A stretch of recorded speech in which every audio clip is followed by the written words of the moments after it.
Okay, so hold it like about to here-ish. Yeah. Because I'm still trying to figure out like how loud to Gotcha. talk into these things.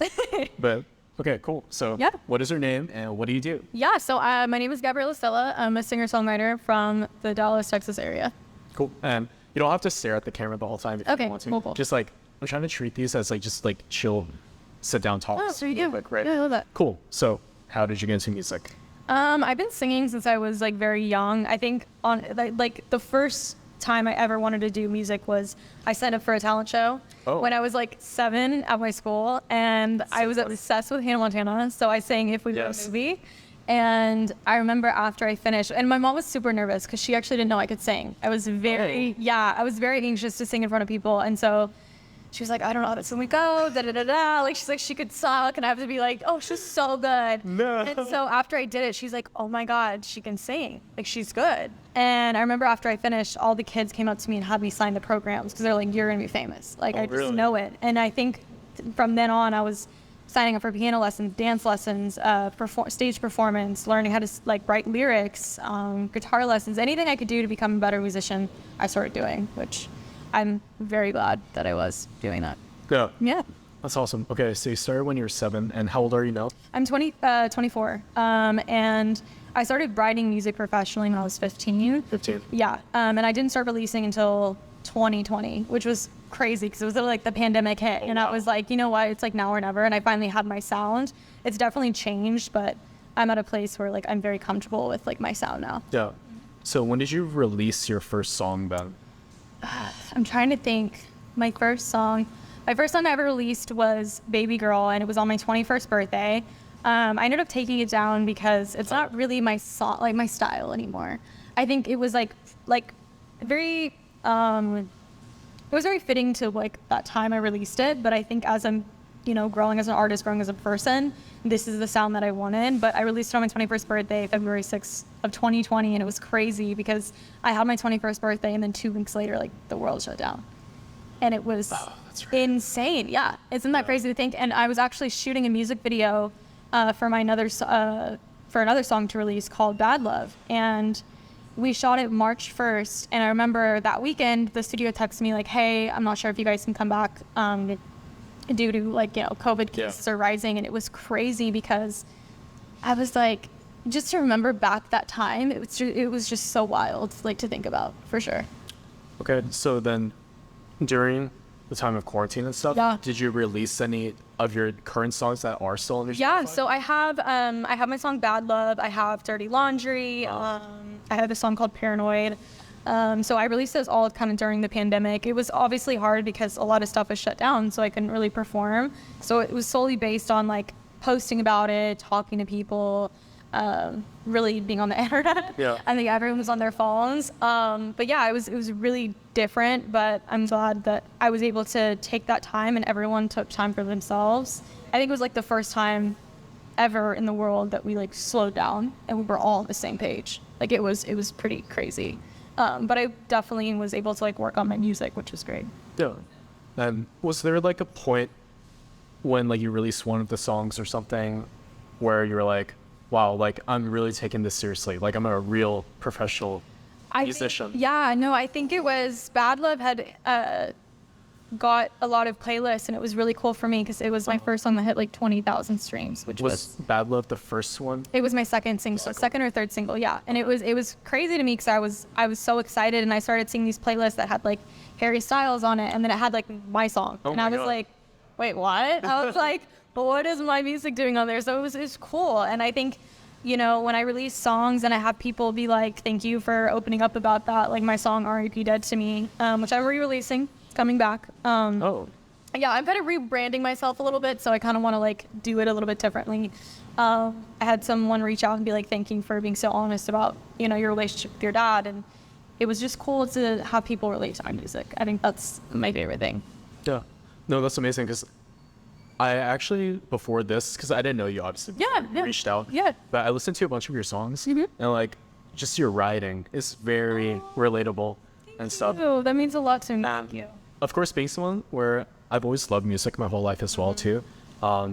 There's, of course, a lot of things where I could see you grow a lot more in. Like things like production or like mixing, all of that. but like the core of you as an artist with like your writing and stuff and your thoughts behind your music, that's something that just doesn't change all of a sudden. Thank you. That's it. I think it really reflects a lot about you. Thank you. So I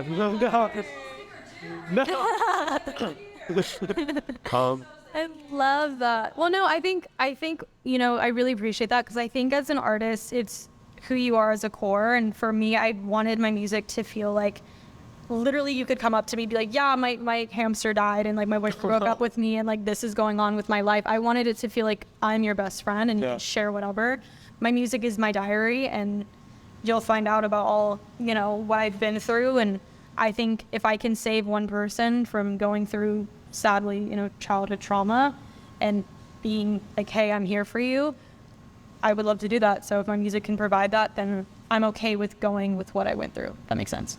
Yeah, no, I think it's really important for people to feel like that they're not alone, because we all go through it's something. hard. Well, no, and during the pandemic, it was a very dark time, I think, for so many people.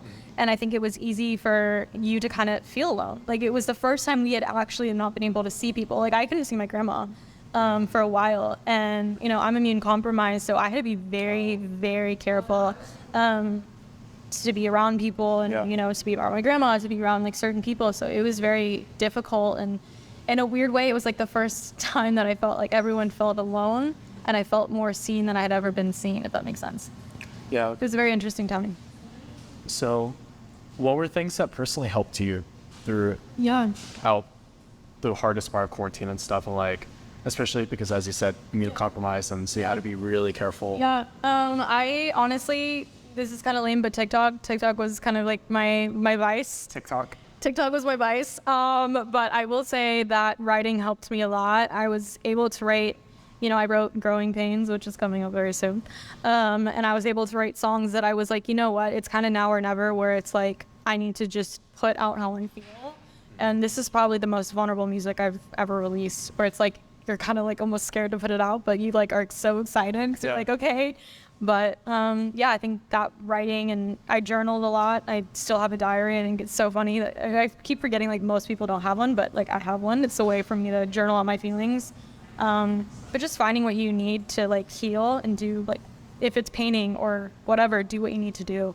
And there's no shame in getting help as well. Therapy is my best friend, for sure. I love therapy. Preach. I recommend therapy for everyone. Hell yes. Yes. Actually, that's like the same days that I go. I A lot. But actually, I've always been a big advocate for mental health awareness stuff, and like going to therapy and getting help and reaching out. But I had never actually gone to a therapy session up until like 3-4 weeks ago. Oh, wow. Have you noticed like a change? I mean, we have a lot of mental issues here. But I'm very mentally ill, but that's okay, because that's just how, you know, trauma and just life works. But I mean, I've been going since I was 12, and I think for a while there was a stigma where it's like, you don't want to share, where it's like, you don't want to share you're going to therapy. It's like, what's wrong with you? Like, you look fine. You know, I think it's easy for someone, especially with mental health, you look at me and I look like a normal person, but inside there's a lot of thoughts that are not so normal or nice to myself. And I'm glad that you found therapy helpful, because I highly, highly, highly recommend it. It's amazing. Have you noticed like a change as far as just your thoughts, or just how you talk to yourself, or just like little things where you're like, oh, my therapist is actually right about that? I have moments where I'm like, I call her Jennifer. Her name is Jennifer. Shout out Jennifer. And I'm like, oh, Jen was right about that. Like, maybe she was right about that. Yeah, I mean, I think it's, of course, so I am surrounded by a lot of like just really good supportive friends who are very in tune with their emotions and like just good emotional intelligence, all of that jazz. So it's nice having them and that support, which I think everybody kind of needs. But if you don't have that, that's where a therapist is helpful. But it was kind of another thing where like having a bye. I'm so fine. Super thank you so much. Bye, friend. Have a great rest of the day. You too. Yeah, of course. Drive safe. Yeah, and back.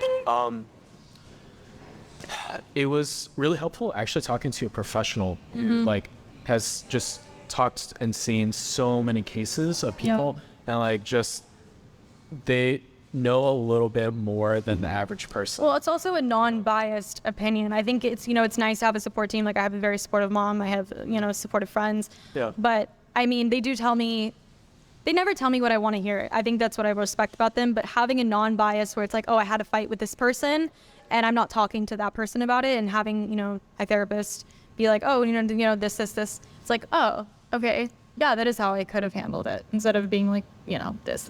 So having that non-bias is extremely helpful. No, 100%. Like, having that unbiased third-party member to where, like, listen, even with, like, some friends and stuff, maybe, like, something happened with another friend, but you're not sure if you could talk to them because they're also friends. Yeah, and you're like, I don't really want to, like, cause problems with other people, and that's the thing. Yeah. Yeah, exactly. And so having that really just nice, safe space really matters. And unfortunately, a lot of people don't have that safe space. Of course, like, during quarantine and stuff, when a lot of people are just stuck with their families. Yeah. And I personally, like, we talked a little bit about it earlier, but I grew up with, like, very conservative parents and stuff, to where, like, I could never do anything creative if I wanted to. And so, like, having just, any sort of... that person that you can talk to where you feel 100% yourself is so important. And I think having someone outside of your family where it's like you feel... They're not going to go run and tell, your mom or your dad or your sister or brother, whatever. It's literally a place where you are 100% safe. And, it took me a while to understand that and learn little techniques where, it's interesting because when she specializes in, like, DBT therapy, which is delectile behavior therapy, and then also as well as, like, body therapy. So she noticed the first couple of times I was very closed off. So, like, I mean, I'm pretty open right now, but body language plays a huge part of therapy. And so she noticed I was being open, but my body was closed. Yeah, so she actually had me do that for a couple sessions, and it fucking sucked. It sucked because I felt so vulnerable. She made me, like, open, my whole I felt exposed. That's exactly how I felt. And so it was interesting because I was actually able to be more open than I was when I was closed, which it was interesting because I was like, I feel more comfortable this way, but I was able to express myself more when I was, my arms were open and I had my legs uncrossed and stuff. And she still had me center myself by putting, like a chair. There's like a side of the chair. Just put one of your sides of your body where it has like your foot touches it, and you go all the way up. And it basically just grounds you. So she does a lot of, like, grounding techniques. And so I've learned a lot through that, and just, like, tapping and,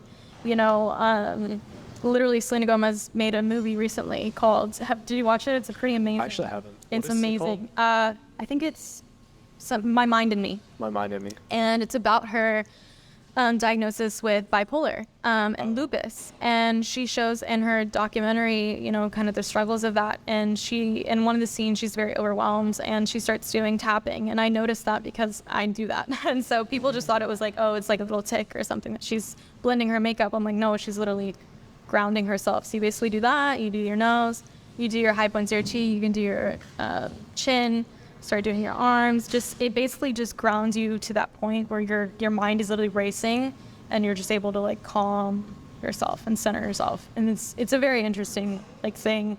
And obviously it's hard because sometimes you're like, okay, I feel like I look weird, but you're like, I feel like people think I'm crazy, but you have to do what's best for you. And I think that's amazing that you're in therapy and you found that, where you're finding that helpful for yourself. No, yeah, 100%. And do you think your music has also changed as well as you've gone deeper into therapy and, like, your mental health and everything has improved? I think, it's interesting. I think, for the past couple of months, I've been, I'm being honest, I've been, struggling, just comparing and just, dealing with depression. And it's interesting because my music has always kind of been, my outlet. And so I got to a point in my depression where I was, like, not even playing music. And so that's how I know it's, like, bad. Like, when you give up something that you love or you just put it to the side, that's when, you do a check with yourself where it's like, okay, what's going on? And so when I wrote these songs and I was able to really express myself, I felt like a little spark in my heart. Like, I like to say, where it's like, okay, I have a little hope. Like, I have a little faith. And I think I'm slowly getting back on my feet, but it does get rough personally for me around the holidays. I don't think, people get that or understand that, but it's weird. It's a very interesting time for some people. And personally, you know, it's like you're supposed to be happy. You're supposed to be happy, but it's interesting for me for sure. No, yeah. I mean, I don't know about your case in particular, but I know with a lot of people, the holidays can be some of the hardest because it's when you're supposed to be like happy. Yeah. You're supposed to be with friends, family, people you care about. Yeah. But a lot of people just feel lonely, even if they're not physically lonely. Oh yeah, no, that's literally, that's why I would do that scene earlier, which you'll will see soon. Yeah, video. Yes. I think, you know, for me, you know, I am lucky to have family and friends and stuff, but it's, I don't know, it's a very interesting feeling because like you said, you are supposed to be happy, but I think, you know, I allow myself to feel it because it is just how, you know, it happens for me. And I just kind of ride the wave. This one has kind of been a little bit longer. Usually I kind of like snap out of it. But I'm just taking it day by day and I check in with myself and I'm like, okay, if I don't feel the best mentally, I do something for myself, whether it's, I love yoga. I don't know if you do yoga, but oh my God, it is amazing. It is like mindful, it's mind, body, and soul. And it's incredible. And I don't really like to work out. I never really have. Because for me, it's not about the physical. It's not about like, oh, I have to look like this. Because I just get too in my head about it. So when I do yoga, I just exist. And that's what I need. I don't need it to be like, oh, you need to do this workout to get skinny and get the abs and get your arms toned. I'm like, no, that stresses me out. Because then I'm like, oh, what is wrong with the way I look now? Yeah. You know, so for me, yoga has been my safe haven where I know that I'm not going to be judged or concerned about, oh, you need to do this in this amount of time, you have 60 seconds, keep going, and I'm like, okay, like I'm like stressed out. So I think, you know, yoga has been my safe haven for sure. Yeah, and for me, running was that thing that release. Yeah, because like, so last year I had started training from January 1st to do a marathon, and I did it December 14th or something like that. It was hard. Yeah. It sucked. There's a triathlon that's going on like soon in Houston, and I literally was like, oh my God. Like that's bike, swimming, and then you run like right after. I'm just like, you have to be a machine. Like, and a marathon is even tiring. So I'm like, to do a bike, like it's crazy. Yeah, and it is, but it's one of those things where like, it really is just pushing yourself while you're in a zone of being uncomfortable. Yeah. But the longer you're uncomfortable for it, the more comfortable you get being uncomfortable. That's really life. It's a really interesting thing that's just life. Like I think my mom has always said, find comfortability in being uncomfortable. Be okay with the unexpected. And she's always said, it takes one yes versus 1,000 no's. Yeah. Because I think in this industry, it's easy to get like, you know, that one no and you're like, dang, that was like the only opportunity I had. And it's like, no, like there's so many other doors to get back to where you want to go, you know? So yeah, I don't know if I could do a marathon, I'm being honest. I mean, you're doubting yourself though. I know, but like, I mean, I am immune compromised, so that is a part of why it does affect me a little bit with my breathing. So that's probably also why. And I also just hate running. It freaks me out. I don't know why. Yeah. But I'll do a treadmill. I love a treadmill. I'll do a good treadmill walk and like put my music on, and I'll do like the uphill, the incline, and that's like my thing. But yeah, good for you. Props to you, because I don't know if I can do a marathon. Who knows? I mean, who knows? I like 10 years from now, I'm like doing a marathon. I'm just like killing it. Yeah, you'd be surprised because like I was never a runner growing up either. I never played any sports. Super unathletic. No, that's really me. A small part of the reason why I started running last year is because of what you mentioned earlier with like how I physically looked. Wasn't happy with that, so that was what initially started me off. But then I turned it into a mental process. You know how you treat yoga with like it's just you're focused on yourself. So with running, eventually I was just running without music for hours. You get like a runner's high. My dad's sister is like, she's run like the Boston Marathon. Oh wow. And so she said there's like literally a thing called a runner's high, and like people know it. Like you just get in a zone and you literally keep going. And she's like, I was exhausted, but my body was like, let's go. Yeah. Like, you know, it's just, it's your endorphins, and like you're literally something in your brain switches where it's like, I just want to keep going. Yeah. Which I think is very like a testament to human like resilience, which is so interesting to me. It's pretty incredible. Yeah. Sure. And it's funny because people always ask me, about the runner's high and stuff, and I personally rarely ever feel it. So the vast majority of what I run, the vast majority of the times that I've run, I don't get a runner's high, so it's literally just a struggle. Yeah. Even if I'm running really easy and stuff, I just like have to keep grounding myself and be like, it's okay.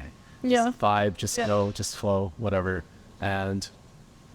But so I guess outside of music then, because obviously there's times where you're not going to have motivation and stuff for it. What are things that make you personally happy? I love fashion. I love clothes. I love like styling. I can like style things in my head. Like it's like, I'm like, oh, this shirt would go perfect with like this pants at home. And then it's like, I love doing that. I've gotten a lot into makeup recently. Like it was never really something I really liked growing up. And then I think it's really fun to experiment and be like, oh, I want to do this look, or I want to feel like this. I think it's another form of art for me. I love to color. It's actually really calming. I just picked that up recently. And I love to read. I read a lot of like self-help books. I love to read like memoirs. I just read, what did I just read? It was so good. Oh, I just read Jeanette McCurdy's memoir. It was heavy, but it was very incredible to see the woman that she's become through all her trauma. So that was a really good one. I picked up Paris Hilton's one, which I'm really excited about because she talks about, you know, her getting sent away to the Utah kind of like camping grounds, and kind of dealing with trauma and being in the spotlight. So I love memoirs and stuff like that. So yeah. Oh, and I love to cook. I'm vegan and I love to cook. Oh, that's awesome. Okay. So I guess two things. Jenna McCurdy's book is amazing. You want to? Because, yeah, it touches on a lot of things that I also personally experienced, you know, like disordered eating, or like body dysmorphia, and then just, What's crazy is to think that she was struggling with that while being on a kid show. And that her character it was almost like she said in the book, life was mocking me. Yeah. Because it's like, imagine having an eating disorder and then your character has to eat constantly on camera. Like literally. That's just like so traumatic. Like dealing with my own stuff, I would hate for my mental illness to be almost mocked in like my music or something. It's just, I feel so bad for her in that instance. Like I just broke my heart about that. Yeah, and obviously it's stories like that though that a lot of other people can relate to. Yeah. Hence going back to music and people relating.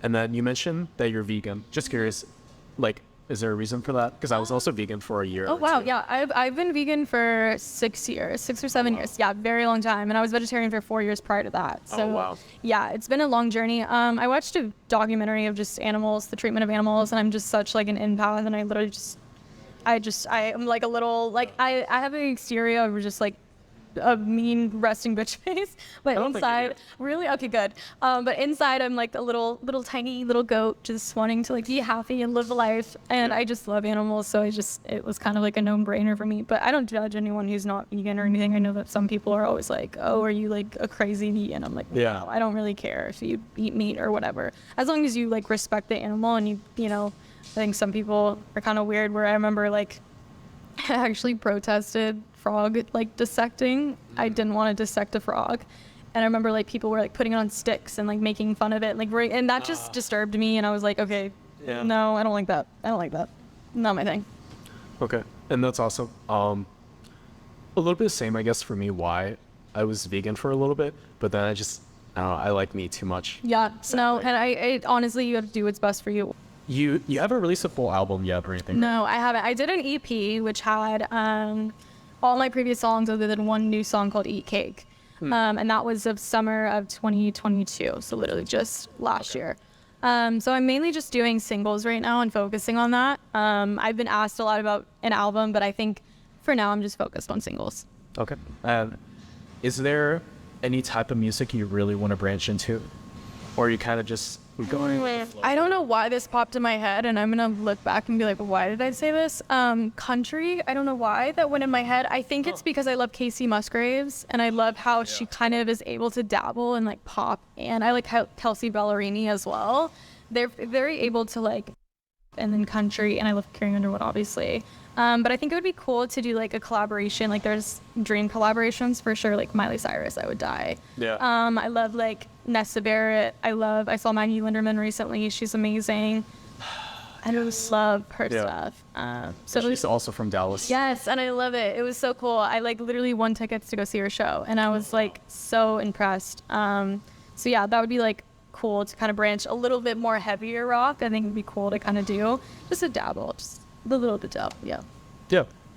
I guess what can we see coming up soon for you then? Ooh. Any new big exciting projects? I'm just writing a ton. I think I'm focused on just writing really authentic music. And just anything that inspires me. Like I said, I always keep my notes app open, so I'm always constantly like writing, and anything can inspire me, where it's like a street sign or a phrase or something that someone says to me, or even another song kind of inspires me sometimes. But definitely just new music coming soon, music videos. Yeah. And then obviously I'm moving to Nashville, so it'll be cool to kind of see what I'm able to do out there. And yeah, and see like who I can meet as well. There is like a kind of pop punk scene out there, which most people don't think that when they come to Nashville, but I think it's really, really cool. That's awesome. Yeah. And thank you once again for this. Thank you. Thank you so much. And where can people find you? Yeah, so I have a website, www.gabriellastella.com. It has all my social media links, and then you can find my music on all Spotify, Apple Music, Tidal, I think it's like Weezer, Amazon, just Gabriella Stella, and I will pop up. Yeah, and I'll link everything on YouTube. Perfect. Or something. And cool. Thank you so much once again. Yeah, thank you so much. I appreciate it. Sure. Thank you so much. Well, yay, that was fun. Thank you so much for.